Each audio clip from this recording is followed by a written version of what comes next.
Assalamualaikum warahmatullahi wabarakatuh.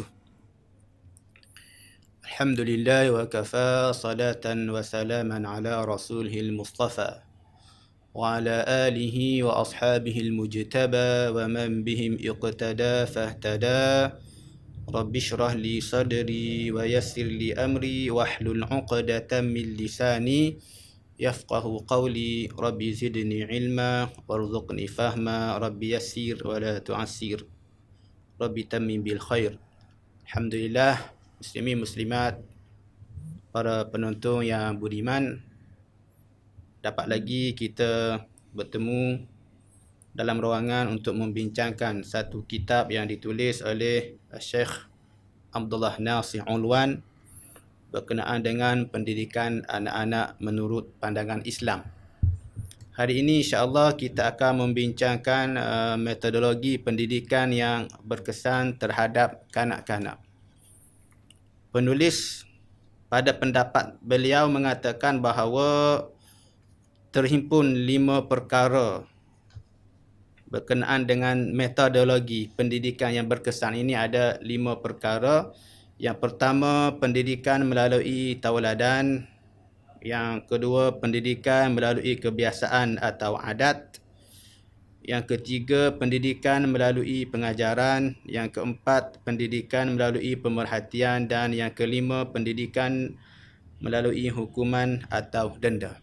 InsyaAllah pada hari ini kita akan bincangkan yang pertama, iaitu berkenaan dengan pendidikan melalui tauladan. Tauladan ataupun dalam bahasa Arab kita punya uswah, qudwah. Qudwah hasanah. Tauladan yang baik. Uswah hasanah.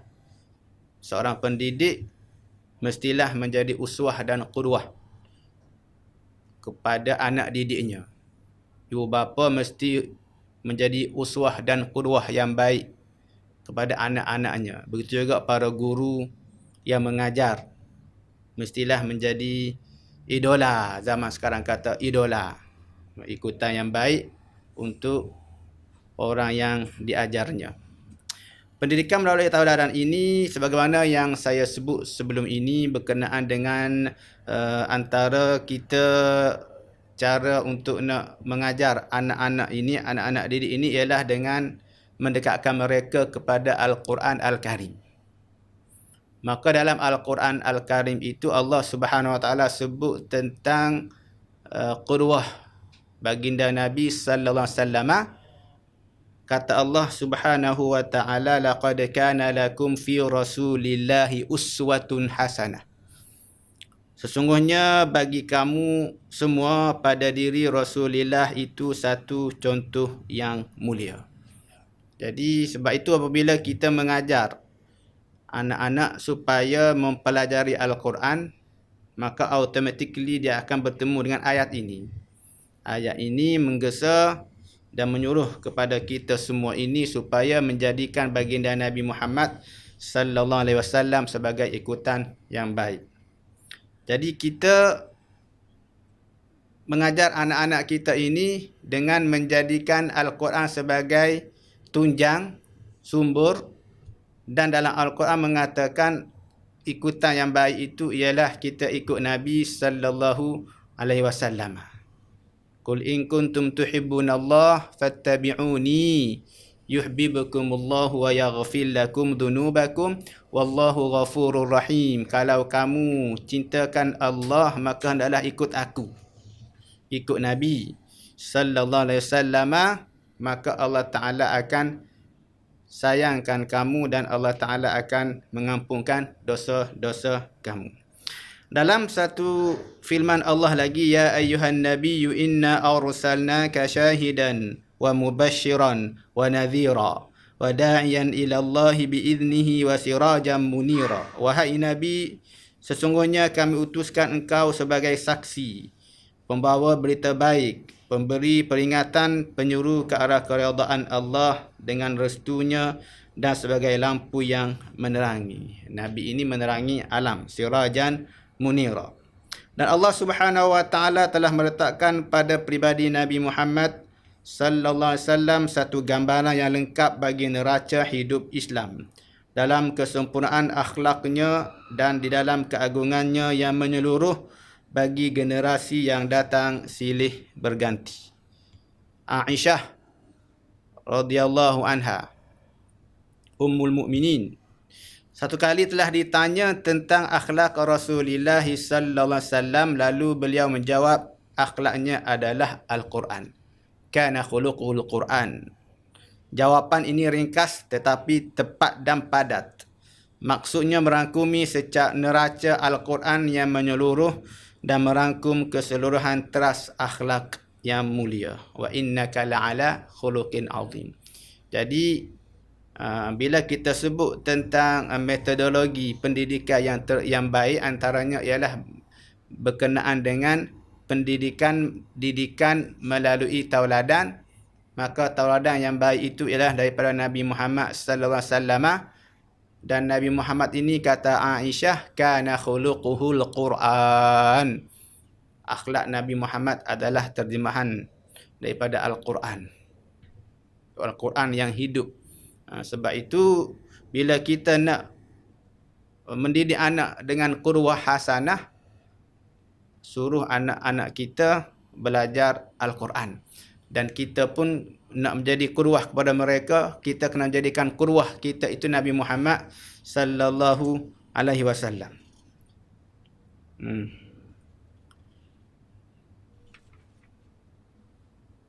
Jadi beberapa perkara yang disebut oleh pengarang kitab ini, apakah ikutan qudwah baik yang perlu untuk kita contohi. Kita nak jadikan Nabi Muhammad sallallahu alaihi wasallam sebagai qudwah kita, supaya besok anak-anak murid kita, anak-anak kita menjadikan kita sebagai qudwah mereka. Jadi yang pertama, kata pengarang kita ini, ikutan berkenaan dengan ibadat. Dalam ibadat kena ikut Nabi sallallahu alaihi wasallam. Bukhari dan Muslim telah mengeluarkan satu hadis dari Alqamah, di mana Alqamah berkata, aku telah bertanya Aisyah radhiyallahu anha, apakah Rasulullah sallallahu alaihi wasallam menentukan hari-hari yang tertentu, maksudnya untuk menambahkan ibadat? Aisyah berkata, tidak, amalnya sentiasa berterusan. Dan apakah ada di kalangan kamu yang berupaya sebagaimana Rasulullah sallallahu alaihi wasallam berupaya? Jadi kita tengok di sini qudwah hasanah yang perlu untuk kita turut dan kita bagi tahu kepada anak didik kita ialah bagaimana ibadat Nabi sallallahu alaihi wasallam yang kita sebut istiqamah. Rasulullah orang yang paling takut kepada Allah, orang yang paling tinggi nilai takwanya. Jadi kita cuba untuk nak tiru, walaupun kita tidak boleh tiru 100% kehidupan Nabi sallallahu alaihi wasallam, tapi kita tengok apa panduan yang disebut oleh baginda Nabi berkenaan dengan ibadat ini. Kata Nabi sallallahu alaihi wasallam, sebaik-baik amalan itu ialah ad-duwamuha wa in qalla, yang berterusan walaupun sedikit. Itu cara untuk kita nak menjadikan Nabi ikutan dalam ibadat kita. Ad-duwamuha, istiqamah walaupun sedikit. Tak boleh kita ini hari ini banyak sembahyang sunatnya tapi besok down terus, tak boleh. Biarlah amalan kita itu istiqamah. Ini yang dicintai oleh Rasulullah sallallahu alaihi wasallam. Begitulah sesungguhnya hati Rasulullah sallallahu alaihi wasallam sentiasa berhubung dengan Allah, cintakan ibadat dan bersendirian dengan Allah. Baginda berjaga malam untuk beribadat dan menunaikannya pula sebahagian waktu siang hari. Baginda mendapati kelazatan dalam solatnya dan mendapat ketenangan dalam ibadat-ibadatnya. Namun baginda melarang sahabatnya mencontohi dan mengikutinya. Dalam hal yang sama mereka tidak berkeupayaan menunaikannya. Itu tengok qadar yang kita boleh. Aisyah radhiyallahu anha berkata Rasulullah sallallahu alaihi wasallam telah meninggalkan amalan-amalan yang baginda suka untuk melakukannya semata-mata kerana takut apabila orang ramai melakukannya akan difardukan ke atas mereka. Contoh tahajud. Tahajud ini Rasulullah bagi Nabi adalah satu benda yang menjadi kefarduan kepada baginda Nabi sallallahu alaihi wasallam, kepada umatnya menjadi satu benda yang amat digalakkan, sunat. Wa minal laili fatahajjat bihi nafilatan lak asa an yab'athaka rabbuka maqaman mahmuda. Dan pada sebahagian malam hari bersembahyang tahajudlah kamu sebagai suatu ibadat tambahan bagimu. Mudah-mudahan Tuhanmu mengangkat kamu ke tempat yang terpuji. Bagaimana Nabi sallallahu alaihi wasallam untuk nak menunjukkan bahawa baginda ini seorang hamba yang bersyukur. Satu ketika Aisyah radhiyallahu anha tanya Nabi. Amalan Nabi yang telah qiyamul lail ini dalam satu hadis disebut hatta tatafattara qadamahu, sampai pecah kaki Nabi ini. Kerana apa? Litulil qiyam, lamanya Nabi sallallahu alaihi wasallam berdiri malam ini. Apa kata Nabi bila Aisyah tanya, "Lima sana'ta ya Rasulullah?" Kenapa kamu buat begini sedangkan Allah Ta'ala telah ampunkan dosa kesalahan kamu yang lampau dan yang akan datang? Maka kata Nabi, aku nak menjadi seorang hamba yang bersyukur. Abdan syakura. Seorang hamba yang bersyukur. Jadi kita tak boleh buat tak pecah kaki, tak apa. Tapi sekurang-kurangnya kita bangunlah juga. Itu nak jadikan Nabi sebagai suri tauladan ini. Bangun sembahyang walaupun 2 rakaat cuma. Ataupun kalau tak boleh dalam kita proses nak menjadi orang yang baik ini, kita tegakkan dahulu solat subuh secara berjamaah. Kerana kata Nabi, siapa menghadiri subuh berjamaah ini seolah-olah dia membuat beramal sepanjang malam. Jadi di dalam kita buat begitu, ini anak kita akan lihat kita, ibadat kita itu, maka dia akan menjadikan amalan kita itu sebagai suri tauladan. Akhlak baginda.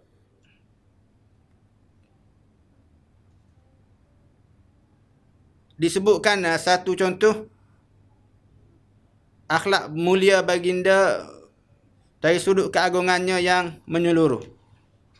Ini ada yang berhubung dengan sifat-sifat pemurah, zuhud, tidak besar diri dan bijaksana, atau yang berkaitan dengan keperwiraan, kekuatan jasmani dan keberanian yang berkaitan dengan kematangan berpolitik dan ketegasan baginda dalam menegakkan prinsip. Contoh yang kita nak contoh lagi daripada baginda Nabi apa dia? Tauladan yang baik. Baginda adalah seorang yang pemurah. Jadi ajar kepada anak kita supaya menjadi pemurah. Rasulullah sallallahu alaihi wasallam dalam satu hadis riwayat daripada Anas bin Malik. Kata Anas, apa sahaja yang diminta dari Rasulullah sallallahu alaihi wasallam untuk Islam, nescaya baginda memberinya. Seorang laki-laki telah datang meminta kepada Rasulullah sallallahu alaihi wasallam, lalu Rasulullah memberikannya sekawan kambing jantan dan betina yang sedang makan di antara 2 buah bukit. Lalu laki-laki itu pulang kepada kaumnya dan berkata, masuklah kamu semua ke dalam Islam. Sesungguhnya Muhammad telah memberikan suatu pemberian orang yang tidak gentar menerima kepapaan. Diriwayatkan daripada Anas, tidak pernah ketika dipohon sesuatu pun kepada baginda, baginda berkata tidak. Allahu Akbar. Pemurahnya sifat baginda Nabi sallallahu alaihi wasallam. Kalau siapa-siapa yang pergi minta, baginda akan bagi. Tidak ada orang yang bila berjumpa dengan Nabi ini balik dengan kecewa. Tak ada. Mesti baginda akan bagi sesuatu. Kalaupun tidak secara madiyah, secara benda material, baginda akan bagi doa, zikir dan sebagainya, kata-kata perangsang. Yang penting Nabi ini amat pemurah. Satu riwayat, Nabi diberikan satu kain. Kain ini memang disukai oleh baginda Nabi sallallahu alaihi wasallam. Tapi tiba-tiba ada seorang sahabat yang juga berkenan dengan kain ini, kain Rasulullah ini. Maka Rasulullah tanpa ragu-ragu bagi kepada sahabat yang minta ni. La ilaha illallah. Ni betapa pemurahnya baginda Nabi sallallahu alaihi wasallam. Jadi di dalam kita nak menjadikan tauladan ini untuk anak-anak kita ini, kita bolehlah contoh pada hari Jumaat. Hari Jumaat biasanya ada tabung infak. Maka ajar kepada anak-anak ini supaya jadi pemurah. Budak-budak kecil umur 5 tahun, 7 tahun memang mereka tak ada duit untuk nak derma. Jadi kita bagi kepada mereka duit itu. Kita bagi kepada mereka RM1, RM5, RM10 supaya mereka mendermakan, masukkan duit itu dengan tangan mereka sendiri ke dalam tabung derma itu. Nak ajar supaya mereka juga menjadikan baginda Nabi sallallahu alaihi wasallam sebagai suri tauladan yang baik dalam bab pemurah. Baik, kemudian yang seterusnya, apalagi kita nak jadikan tauladan ini berkenaan dengan zuhud baginda Nabi sallallahu alaihi wasallam. Mengenai sifat-sifat zuhud baginda, Abdullah bin Mas'ud berkata, aku menuju ke arah Rasulullah sallallahu alaihi wasallam. Ketika itu Rasulullah berada di atas sekeping tikar kasar yang menyakitkan junjungan yang mulia. Aku berkata, wahai Rasulullah, bagaimana kalau kami ambilkan untukmu satu hamparan supaya ia membendungmu dari tikar yang kasar itu? Lalu Rasulullah sallallahu alaihi wasallam bersabda, apakah pertalianku dengan dunia?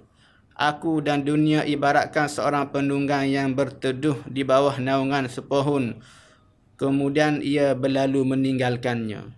Bagindalah orang yang bermohon, ya Allah, jadikan rezeki keluarga Muhammad itu sedikit. Ini satu cerita berkenaan dengan seorang sahabat melihat Rasulullah sedang tidur berbaring di atas tikar yang mana belakangnya itu ada bekas tikar itu. Dia tidak macam kita zaman sekarang tidur di atas katil yang empuk. Jadi sahabat naik kasihan, sahabat bagi tawaran, ya Rasulullah, apa kata kalau kami tukarkan dengan tilam yang empuk supaya tidak menyakitkan batang tubuh Nabi ini. Nabi kata, aku dengan dunia ni tidak ada apa-apa kecuali contoh seperti seorang yang bermusafir, tinggal di sepohon pokok, kemudian dia berlalu. Jadi ini kita kena ingat, Nabi ini sebagai Perdana Menteri, sebagai Ketua Negara, sebagai Rasulullah, orang besar, kita panggil VIP, pun tidur dengan kita kata tikar keluang lah di sini. Tikar yang keras itu. Kenapa? Zahid. Zuhudnya Nabi kepada dunia. Tak mahu kehidupan dunia ini menyebabkan baginda lupa untuk beribadat kepada Allah Subhanahu wa taala. Al-Imam Ahmad mengeluarkan satu hadis yang diriwayatkan dari Anas di mana ia berkata, Sayyidah Fatimah telah menghulurkan secebis roti yang dibuat daripada barli kepada Nabi sallallahu alaihi wasallam.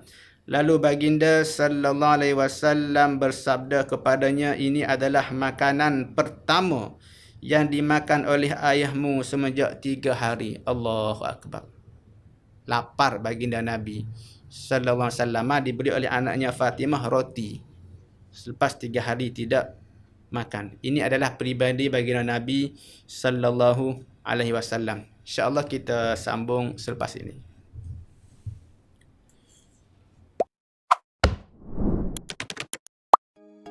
Assalamualaikum warahmatullahi wabarakatuh. Ahlan wa sahlan. Selamat datang ke Imtiaz Academy. Imtiaz Academy adalah sebuah pusat pengajian Al-Quran dan bahasa Arab secara online dan bersemuka. Boleh belajar bila-bila masa dan di mana sahaja anda berada.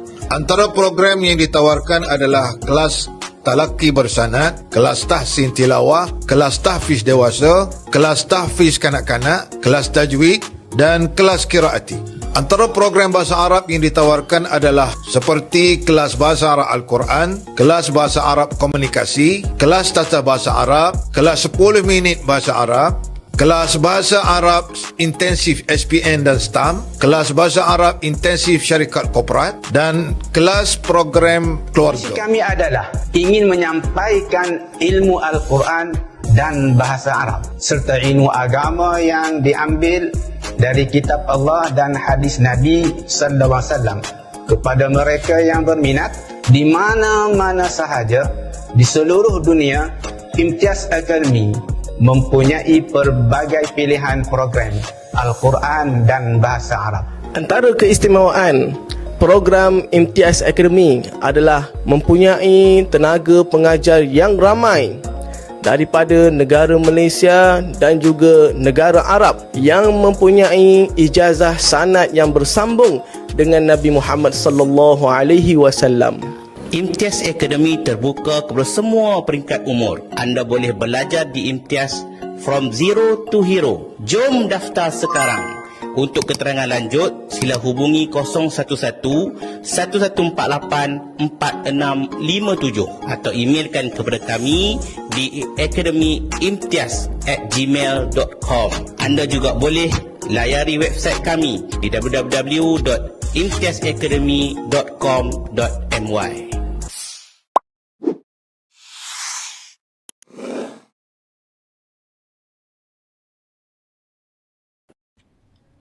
Sidang penonton yang budiman, sedikit lagi berkenaan dengan zuhud ini. Sifat zuhud. Kadang-kadang kita salah faham berkenaan dengan zuhud ini.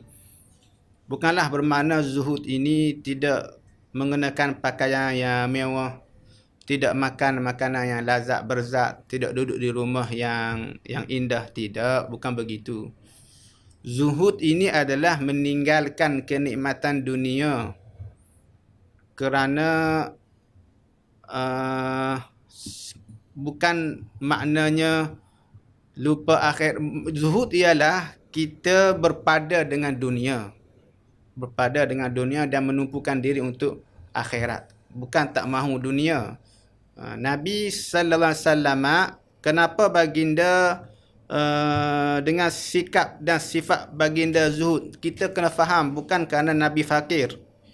Bukan kerana Nabi miskin ataupun bukan kerana kekurangan makanan, tidak. Tapi sebagaimana yang dalam muqaddimah tadi, Nabi ini adalah satu yang disebut oleh Allah SWT sebagai laqad kana lakum fi rasulillahi uswatun hasanah. Dalam diri Nabi Muhammad sallallahu alaihi wasallam itu ada suri tauladan yang baik itu. Dalam Al-Quran kata Allah Subhanahu wa taala, wala tamuddanna 'ainaika ila ma matta'na bi azwajan minhum zahratal hayatid dunya linaftinahum fihi wa rizqu rabbika khairun wa abqa. Dan janganlah kamu tujukan kedua-dua matamu kepada apa yang telah kami berikan kepada golongan dari kalangan mereka sebagai bunga kehidupan dunia untuk kami cubai mereka dengannya, dan kurnia Tuhanmu adalah lebih baik dan lebih kekal. Jadi kenapa Nabi bersikap dan sifatnya itu zuhud? Antara kepentingan zuhud kepada Nabi sallallahu alaihi wasallam ialah kerana baginda mahu mengajar generasi muslim melalui kezuhudannya. Sebab tadi qudwah hasanah tadi. Baginda mahu mengajar pengertian tolong menolong dan pengorbanan.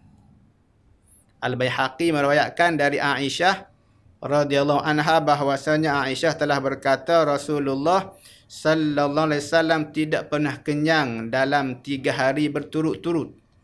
Sekiranya kami mahu makan, kami akan makan sehingga kenyang. Akan tetapi baginda Rasulullah sallallahu alaihi wasallam mahukan demikian atas dirinya. Bukan tak ada makanan, tapi begitulah nak mengajar kepada umatnya sifat zuhud ini. Tambahan pula telah kita ketahui bahawa Rasulullah apabila memberi sesuatu maka baginda memberi sebagaimana pemberian seseorang yang tidak gentar menghadapi kepapaan. Dia bagi sahaja. Itu zuhud. Bukan kita berpaling daripada dunia. Tidak, ambillah dunia, tak ada masalah. Tapi jangan menyebabkan kita lupa akhirat. Baik, yang keseterusnya tauladan yang perlu untuk kita ambil contoh daripada diri Rasulullah sallallahu alaihi wasallam dan kita ajar juga kepada anak didik kita, ialah berkenaan dengan merendah diri. Orang Arab kata tawadhu'. Tawadhu', rendah diri, tidak sombong. Berkenaan sifat tidak berbesar diri ini, iaitu merendah diri ataupun tawadhu', tidak dapat disangkalkan lagi bahawa sifat ini adalah salah satu sifat junjungan Nabi Muhammad sallallahu alaihi wasallam. Para ulama bersepakat menyatakan bahawa Rasulullah sallallahu alaihi wasallam apabila bertemu dengan para sahabat baginda, baginda mendahului mereka dalam mengucapkan salam. Baginda memberi sepenuh perhatian kepada orang yang bercakap dengan baginda, sama ada orang itu kecil ataupun dewasa. Baginda lah orang yang kemudian sekali menarik tangan apabila bersalaman. Dan apabila baginda tiba di suatu majlis, baginda akan duduk di tempat yang masih tertinggal setelah tempat yang lain diduduki oleh sahabat-sahabat baginda. Ini contoh tawaduk dan rendah dirinya baginda Nabi sallallahu alaihi wasallam. Tak sempat orang lain bagi salam, baginda bagi salam. Dengan bila bersalam, yang lepaskan dulu tangan itu adalah orang lain, bukan baginda Nabi sallallahu alaihi wasallam, dan baginda tidak ada tempat khas. Masuk dalam majlis, mana tempat yang kosong, di situlah baginda duduk. Baginda juga seperti kebanyakan orang pergi ke pasar membeli belah dan memikul sendiri barang-barang baginda seraya bersabda, aku lebih patut memikulnya. Baginda tidak segan untuk mengambil upah dan tidak pula berbesar diri. Tidak mahu melakukan kerja binaan seperti membina masjid baginda yang mulia dan menggali parit. Ini dalam cerita peperangan Khandaq. Nabi sendiri pun terlibat juga di dalam urusan menggali parit bersama dengan para sahabat baginda sallallahu alaihi wasallam. Baginda menyahut semua seruan, tidak kira sama ada datangnya dari orang yang merdeka, seorang hamba atau seorang yang buta huruf. Di samping itu, baginda sentiasa menerima keuzuran seseorang yang memohon keuzuran. Baginda juga pernah menampal baju baginda, menebuk penggalas kaki baginda untuk dijahit dan melakukan kerja-kerja keluarga baginda.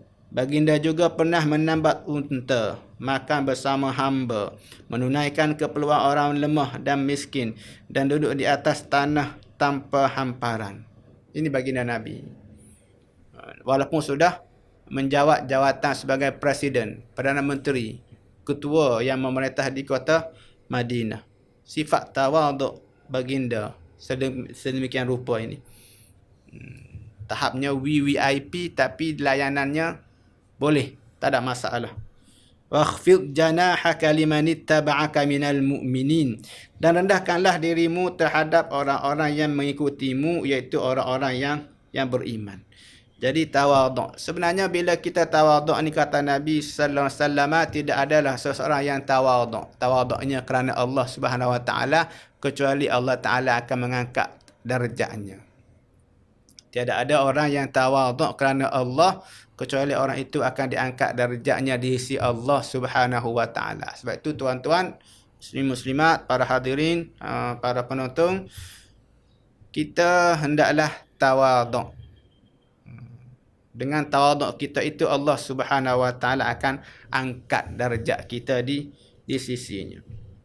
Kemudian yang keseterusnya qudwah, tauladan yang baik yang perlu kita ikuti ialah toleransi atau pemaaf. Toleransi atau pemaaf, bertolak ansur. Berhubung contoh sikap toleransi pula, kita dapati Rasulullah sallallahu alaihi wasallam berada di kemuncaknya sama ada mengenai toleransi baginda terhadap apa yang telah baginda terima dan alami dari keganasan orang Arab Badui, atau mengenai toleransi baginda setelah mencapai kejayaan. terhadap keangkuhan dan kezaliman musuh-musuh baginda. Tengok bagaimana satu contoh mengenai toleransi baginda terhadap apa yang baginda terima dari keganasan orang Arab. Al-Shaykhan Bukhari Muslim meriwayatkan daripada Anas bahawa Anas telah berkata, aku berjalan bersama Rasulullah sallallahu alaihi wasallam dan baginda ketika itu memakai sehelai baju dari Najran. Tepi-tepinya sangat kasar. Lalu seorang Arab Badui mencapainya dan menarik baginda bersama baju luar baginda dengan satu tarikan yang kuat. Saya menoleh, Anas yang menceritakan peristiwa ini. Saya menoleh ke arah antara tengkuk dan bahu Nabi sallallahu alaihi wasallam dan saya dapati tepi baju luar itu telah membekaskannya kerana tarikan yang terlalu kuat. Kemudian dia berkata, wahai Muhammad, iaitu orang Arab yang tarik baju tadi, berkata, wahai Muhammad, berikan padaku sebahagian harta Allah yang ada pada engkau. Lalu baginda menoleh kepadanya dan senyum ketawa, kemudian menyuruh diberikan kepadanya. Allahu Akbar. Ini sikap toleransi bertolak ansur baginda Nabi sallallahu alaihi wasallam bersama dengan seorang Arab Badui ni. Arab Badui ni yang kita panggil, kalau kita orang asli lah, yang jarang-jarang berjumpa Nabi, yang kehidupan siwiknya tak tahu cara-cara, orang panggil tak ada protokol, penuh dengan kekasaran, tapi Nabi layan dengan layanan yang amat baik sekali. Dia tidak minta pegawalnya supaya dihambak keluar Badui ini, tak. Walaupun dicekik kepala baju Nabi sehingga berbekas di tengkuk Nabi ini, maknanya satu perbuatan yang amat kasar lah, yang boleh menyebabkan Nabi lemas, sakit dan sebagainya. Dia minta, Rasulullah kata tak apa, beri kepadanya tanpa mengambil apa-apa tindakan. Pernah satu ketika seorang Badui kencing di masjid. Sahabat dah tahan dah, marah, dah nak ambil tindakan dah. Tapi Nabi kata biarkan Badui ini kencing, habiskan dahulu. Bila selesai barulah Nabi panggil Badui ini dan Nabi cerita dengan penuh hikmah dan kasih sayang, masjid ini bukan tempat untuk kamu nak buang kencing berak, nak masjid ini untuk zikrullah. Dan Nabi hanya mengarahkan para sahabat supaya ambil satu balai air untuk dibersihkan tempat Badui itu kencing. Kalau kita, Masya Allah, Tabarakallah, marah kepada anak kecil, marah kepada orang yang telah mengotorkan masjid. Nabi tidak. Sebab Nabi tahu orang Badui ini yang dia tak tahu kaedah-kaedahnya dan sebagainya. Orang jahil. Satu ketika di dalam pembukaan kota Mekah, dan kita selalu mendengar dan kita tahu sejarah bagaimana Nabi sallallahu alaihi wasallam sebelum pembukaan kota Mekah, 3 tahun pertama dakwah Nabi, zaman orang Islam dalam kalangan mereka yang tertindas, orang fakir, hamba abdi, sehingga berlaku tahun-tahun orang Islam boykot di pulau. Semasa mula-mula ajaran dakwah Nabi ini, orang-orang Islam yang miskin, yang hamba abdi diseksa. Cerita yang masyhur, contoh sahabat Bilal bin Rabah dan lain lagi lah, ramai. Termasuk baginda Nabi sallallahu alaihi wasallam sendiri pun, baginda di pulau, bagaimana Hamzah, bapa saudaranya, dibunuh dengan kejam. Tetapi ketika pembukaan kota Mekah, apa kata Nabi kepada mereka yang pernah melakukan kedurjanaan, kesilapan, kezaliman kepada baginda ini? Nabi kata, pergilah kamu, izhabu anni, kamu pergilah. Fa antumut tulaqa, kamu semua ini dibebaskan. Masya Allah, tabarakallah. Ini sikap toleransinya Nabi, pemaafnya baginda Nabi sallallahu alaihi wasallam. Bahkan sebelum Nabi dapat kuasa lagi, sebelum Mekah ditawan, ketika mula-mula penyebaran Islam, Nabi buat dakwah pergi ke Taif. Kita tahu cerita yang menyayat hati sebelum itu berlakunya Amul Huzni, tahun kedukaan, tahun bersedih baginda Nabi sallallahu alaihi wasallam kerana kematian dua orang yang menjadi tonggak kepada dakwah Nabi, iaitu Khadijah bintu Khuwailid dan juga pakciknya Abu Talib. Jadi pergi ke Taif menyebabkan rakyat Taif ni marah. Budak-budak Taif ambil batu, ambil tahi unta, lemparkan kepada baginda. Nabi sakit. Dahlah, daripada Mekah tak mendapat apa-apa layanan yang baik, pergi ke Taif harap-harap supaya dakwah baginda diterima, tapi sebaliknya. Sehingga turun malaikat bagi tawaran kepada baginda Nabi, ya Rasulullah, ini dua bukit antara Taif ini, kamu perintahkan saja kepada aku apa yang aku mau buat kepada penduduk Taif yang telah menyeksa kamu ini, yang telah menyakiti kamu ini. Aku boleh himpitkan mereka antara dua bukit ini, ataupun aku boleh angkat bukit ini, hempat kepada kepala mereka ini. Aku boleh binasakan dia. Ni kata malaikat ini. Nak orang panggil balas dendam apa yang dibuat oleh penduduk Taif ni. Tapi kata Nabi sallallahu alaihi wasallam, tak payahlah. Tak payahlah, jangan buat begitu. Bal arju an yukhrijallah min aslabihim man ya'budullaha la yusyriku bihi syai'ah. Atau kama qala alaihi salatu wassalam, kata Nabi, bahkan aku berharap mudah-mudahan satu ketika Allah Ta'ala keluarkan anak cucu mereka ini yang menyembah Allah Subhanahu wa Ta'ala. Allahu Akbar. Ini berjiwa pemaafnya baginda Nabi. Kalau penduduk Taif yang aku dakwah hari ini tidak terima dakwah aku, mudah-mudahan anak cucu mereka dapat menerima dan mentauhidkan Allah Subhanahu wa Ta'ala. InsyaAllah kita sambung selepas ini. Assalamualaikum. Ada orang yang berenang ke arah kapal. Ada orang yang membuang masa dengan hanya menunggu kapal itu tiba. Jadi, jangan tunggu lagi. Ayo, marilah bersama-sama kita belajar bahasa Arab. Imtiaz Academy, pusat pengajian Al-Quran dan bahasa Arab, menawarkan anda peluang untuk belajar bahasa Arab secara dalam talian. Dalam kelas pengajian ini, anda akan dapat belajar kemahiran bertutur, kemahiran mendengar dan memahami teks, kemahiran membaca, kemahiran menulis. Pelajar akan dilatih secara praktikal untuk menggunakan kemahiran tersebut. Keistimewaan program ini, di Pusat Imtiaz Academy, anda akan belajar dan dibimbing oleh guru pakar dan berpengalaman. Lebih daripada 25 orang tenaga pengajar dari Malaysia dan negara Arab akan membantu anda menguasai bahasa Arab dengan mudah. Anda dapat belajar secara individu atau kumpulan melalui kaedah kemahiran bertutur. Pelajar akan mendapat rakaman video bagi setiap sesi pengajian. Kadar bayaran yuran yang sangat rendah. Kurikulum pengajian. Kurikulum pengajian yang digunakan dalam program ini adalah kurikulum Manhaj At-Takallum. Apakah kelebihan kurikulum Manhaj At-Takallum?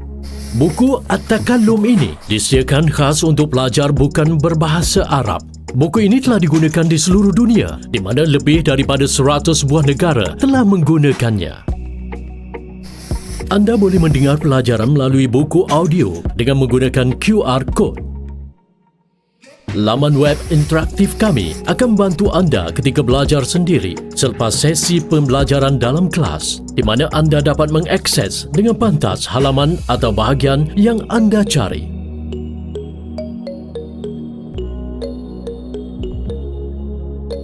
Anda dapat menulis catatan menggunakan pen dengan pelbagai warna.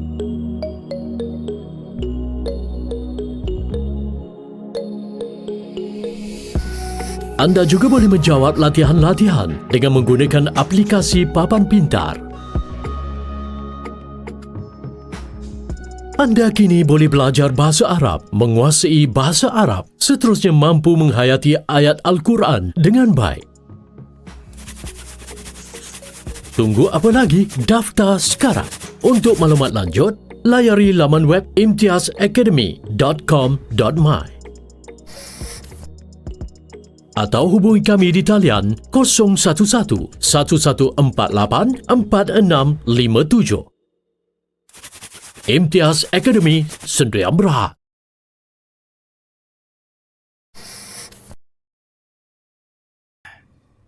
Alhamdulillah, kita dapat bersuara kembali berkenaan dengan sifat baginda yang pemaaf ini.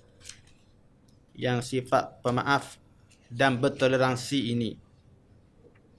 Allah Subhanahu wa taala dalam Al-Quran menyebut khudhil afw wa'mur bil 'urf wa'rid 'anil jahilin. Jadikan pemaaf itu sifatmu dan suruhlah orang-orang mengerjakan yang ma'ruf serta hindarkan dari orang yang jahil. Ini arahan Allah dalam Al-Quran. Kemudian firman Allah, fasfahus safhal jamil, maka maafkanlah mereka dengan cara yang baik. Sebagaimana baginda Nabi sallallahu alaihi wasallam telah menunjukkan dalam sirah baginda ni seorang yang pemaaf, maka kita pun kena menjadi seorang yang juga bersikap pemaaf supaya mudah-mudahan lepas daripada ini anak didik kita pun akan menjadikan diri kita sebagai contoh tauladan yang baik yang mereka nampak, mereka pun akan menjadi insan yang pemaaf. Penting. Wal ya'fu wal yasfahu ala tuhibbuna an yaghfirallahu lakum, kata Allah. Bagilah kemaafan. Bagilah kemaafan dan bertoleransi, tolak ansur. Tidakkah mahu kamu supaya Allah Ta'ala mengampunkan dosa kamu? Jadi kalau kita nak kesalahan kita dimaafkan oleh Allah, kita maafkan kesalahan orang lain kepada kita. Baik. Kita sambung lagi yang seterusnya berkenaan dengan teladan yang baik yang boleh kita ikut dan kita bagi tahu kepada anak didik kita, iaitu berkenaan dengan kekuatan jasmani. Ditinjau dari sudut contoh kekuatan jasmani, maka kita dapati Rasulullah sallallahu alaihi wasallam telah meninggalkan kepada wira-wira seni mempertahankan diri dan mereka yang memiliki keazaman yang teguh. Sebaik-baik contoh bagi kekuatan, kehebatan dan keteguhan azam.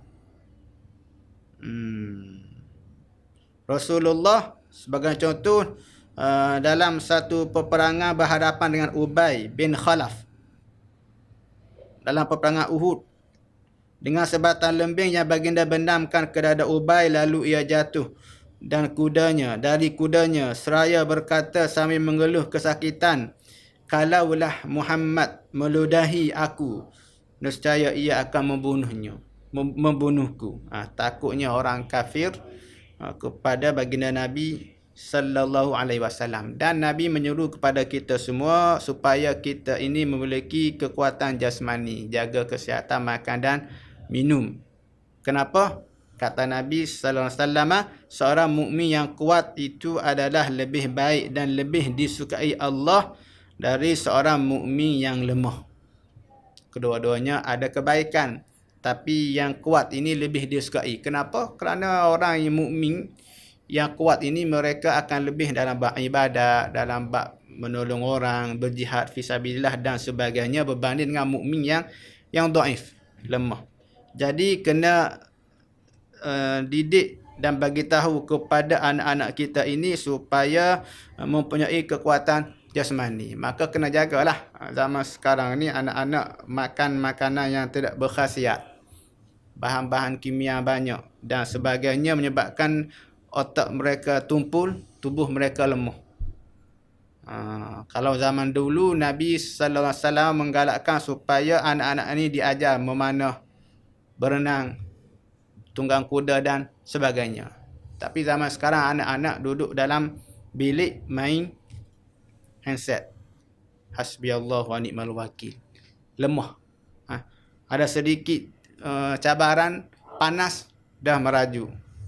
Kena berjalan kaki, walaupun 100 meter sahaja pun dah mengeluh. Nak basikal, nak motor dan sebagainya. Jadi kata Allah, wa'iddu lahum mastata'tum min quwwah. Bersiap sedialah kamu untuk menghadapi mereka musuh Allah ini dengan segala kekuatan yang kamu semua terdaya. Jadi kena kumpulkan kekuatan. Baik, yang seterusnya contoh teladan yang baik itu berkenaan dengan keberanian. Nabi sallallahu alaihi wasallam adalah orang yang berani. Dan kita kena mencontohi sikap berani Nabi ini sallallahu alaihi wasallam. Sebagai contoh dalam satu peperangan Hunain. Hari peperangan Hunain ni disebut dalam surah At-Taubah, wa yauma hunainin id a'jabatkum kasratukum falam tughni ankum syai'a wa daqat 'alaikumul ardu bima rahubat thumma tawallaitum mudbirin. Berlaku porak-poranda sekejap dalam peperangan Hunain ini, menyebabkan tentera Islam lari bertempiaran. Jadi pada hari peperangan Hunain ini, kita dapati baginda berdiri di atas belakang keldanya sedangkan orang ramai lari bertempiaran meninggalkan baginda. Summa tawallaitum mudbirin. Pakai lagi para sahabat ini.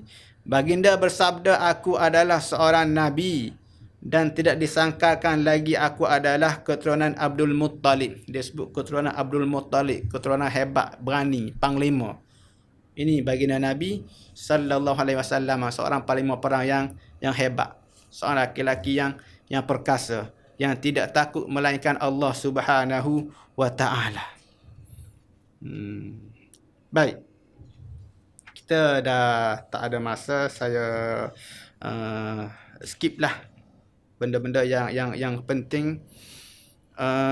Baginda juga seorang yang tegas dan berprinsip. Ini pun kita kena ajar juga dan kita kena tiru juga ketegasan dan berprinsipnya baginda Nabi sallallahu alaihi wasallam. Didatangkan satu contoh yang masyhur berkenaan bagaimana baginda ini berprinsip di dalam tindakan. Kisah yang ma'ruf berkenaan dengan tawaran yang telah diberikan oleh Quraisy kepada baginda Nabi. Macam-macam tawaran diberikan. Apa dia? Nak perempuan, nak wanita, nak rumah, nak harta, nak dunia. Semua sekali kami bagi dengan syarat kamu tinggalkan dakwah Islam ini. Dan tawaran ini diberitahu kepada melalui perantara pakcik baginda, Abu Talib. Jadi Abu Talib berjumpa Nabi, bagi tahu tawaran kaumnya berkenaan dengan itu dan ini, itu dan ini, itu dan ini.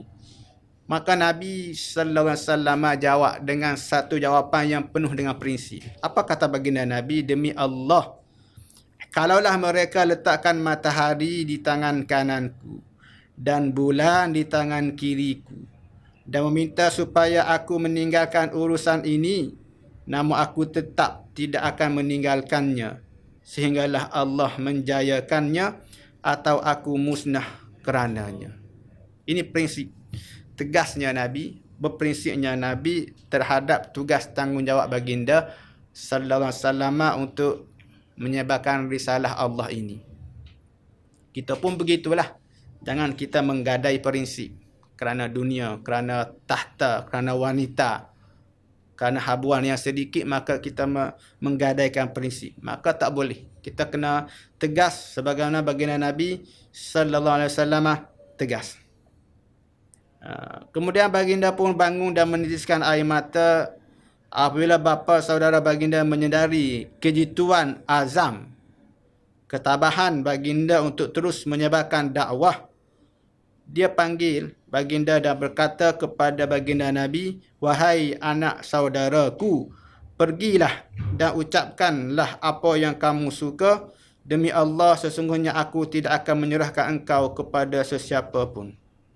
Ini Abu Talib, yang tetap defend, menyokong dakwah Nabi sallallahu alaihi wasallam walaupun beliau tidak ikut dakwah Nabi sallallahu alaihi wasallam. Jadi Rasulullah ini menonjol sikap ketegasan dan ketabahan baginda ini. Allah Ta'ala bagi tahu, fasbir kama sabara ulul azmi minar rusul.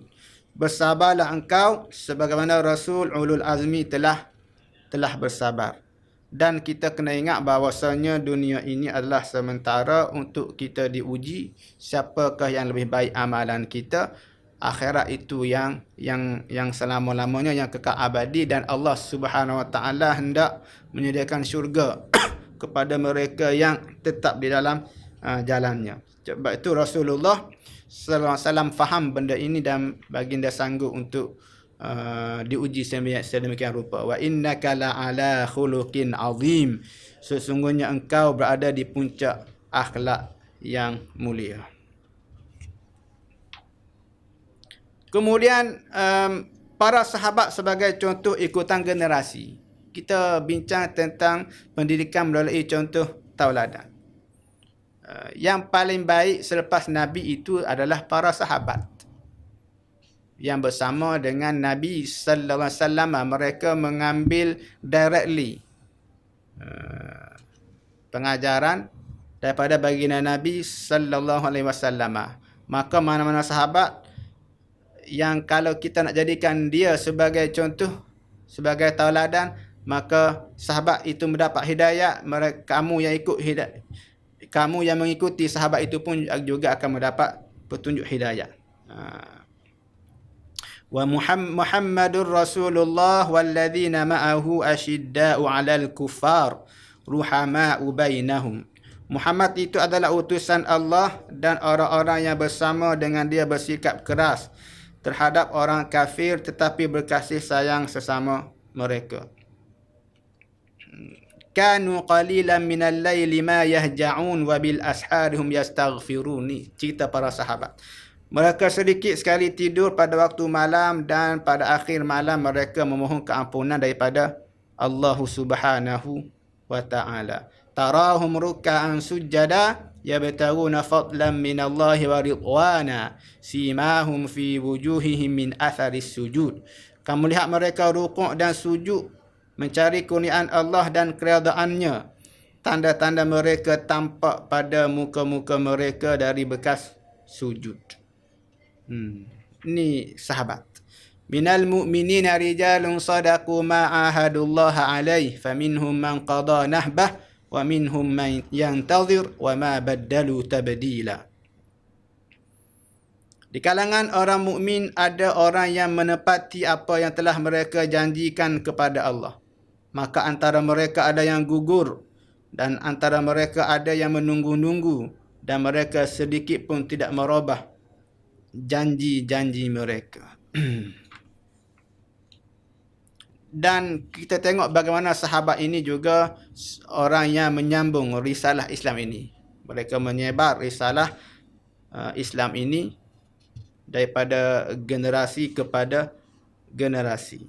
Maka kita sebagai orang yang mahu menjadikan jalan salafus salih sebagai ikutan, maka begitulah juga kita ditugaskan untuk menyebarkan, menjadi pendidik kepada generasi di bawah kita. Satu peringatan kepada para pendidik dalam memberi contoh ikutan. Kita nak jadi pendidik yang menggunakan metodnya iaitu suri tauladan yang baik. Dan kita kena ingat anak didik kita ini dia akan mengikuti, akan meniru sebagaimana yang tok guru dia buat.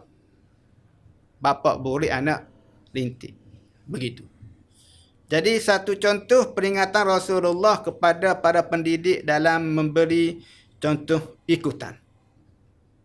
Abu Daud dan Baihaqi telah meriwayatkan daripada Abdullah bin Amir bahawa Abdullah telah berkata, pada suatu hari ibuku telah memanggil aku Dan Rasulullah sallallahu alaihi wasallam ketika itu duduk di rumah kami. Lalu ibuku berkata, "Wahai Abdullah, datang ke sini. Aku berikan kamu sesuatu." Lalu Rasulullah bersabda kepadanya, "Apakah yang kamu mahu berikan kepadanya?" Ibuku berkata, "Aku mahu berikannya sebiji tamar." Lalu Rasulullah sallallahu alaihi wasallam bersabda, "Sekira kamu tidak memberikan apa-apa kepadanya, nescaya engkau telah dianggap menipu." Begitu. Jadi ingat, ibu bapa yang selalu membuat janji-janji ini kepada anak-anak ini. Tiba-tiba tidak kata nak bagi coklat, tiba-tiba tak bagi. Itu pun sudah menipu.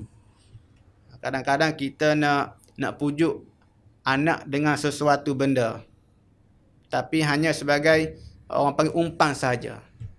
Jangan nangis, jangan nangis. Nanti kita pergi KFC.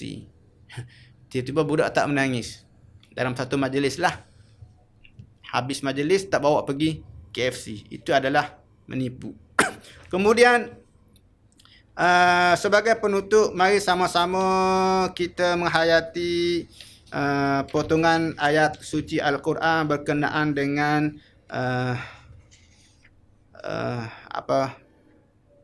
cakap tak serupa bikin.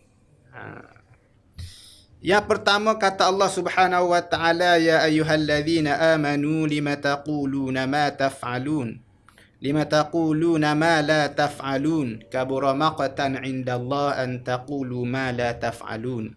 Wahai orang-orang yang beriman, kenapakah kamu ucapkan sesuatu yang kamu sendiri tidak lakukan?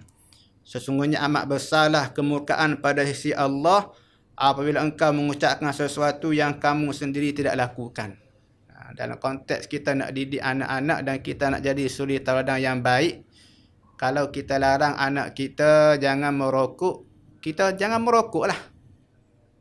Ini kadang-kadang berlaku satu kes seorang guru disiplin merotan anaknya yang merokok sambil guru disiplin itu merokok. La haula wala quwata illa billah. Bayangkan, pening kepala anak murid ini. Dia dihukum rotan kerana merokok. Dan cikgu yang merotan anak murid itu merotan anak murid sambil merokok. Dan bagi nasihat, kamu jangan merokok lagi. La ilaha illallah. Lima taquluna ma la taf'alun. Kenapa kamu kata tapi kamu tak kata?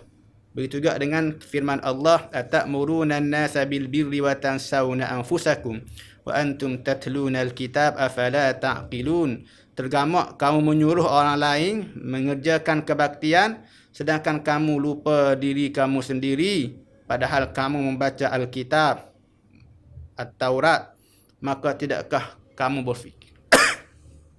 Ini sebagai satu muhasabah kepada diri saya dan kepada tuan-tuan mulia sebagai pendidik ini. Hendaklah kita kalau mahu anak didik kita menjadi baik, kita dulu yang kena menjadi contoh ikutan yang baik. Setakat itu dulu untuk pertemuan kita pada hari ini. Mudah-mudahan saya dan tuan-tuan mendapat manfaat dan mudah-mudahan kita selalu mendapat taufik dan hidayah daripada Allah Subhanahu Wa Taala dalam menggalas tanggungjawab kita sebagai pendidik, tanggungjawab kita sebagai ibu bapa kepada anak-anak. Setakat itu sahaja. Aku qauli hadza wa astaghfirullahal azim. Wassalamualaikum warahmatullahi wabarakatuh.